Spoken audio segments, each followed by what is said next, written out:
Hi guys, ay kaya kayo Madam Yaya. Kung mapansin ang yung boss ko bababaya, sumunod ka po mag-inis sa kitchen.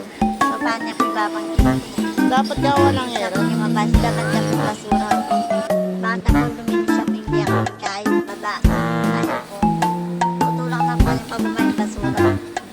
Nag-inis lang po kami.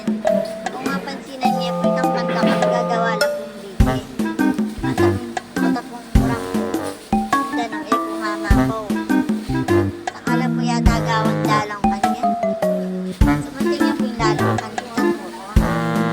Sumunting niya sa bahay na yun po. Baba niya po. Tutulak na po yung pababa.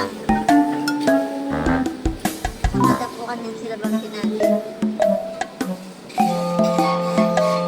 Makababa na kanya. Malaki sa po kanya diretso yung dalang. Ngayon pala ito, kaya pala banda ka. Banda ka rin. Pa kanya. Patulong ng babae. Sila banda na po kanya Ken. Banda po luminis bagya. Ay di po. Napapingkya kami yan. Sila banda na po Ken. Pagkabira yaw.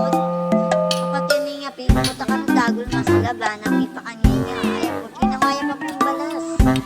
Balas. Ay ka po balas. Ayan. Kaya na po kano tampuna na po. Takano dagol. Sila pinupunta na ipa kanya niya.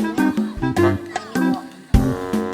Tapos nanay po kanya ng mada na kanyang Ken. Kaya pag nanay po kanyang Ken, paano damanan ng atsana. Maraming na po kanya na yan nakalok. Kung yaki pa po makapalo, pagkipalo, like and share lang po. Thank you.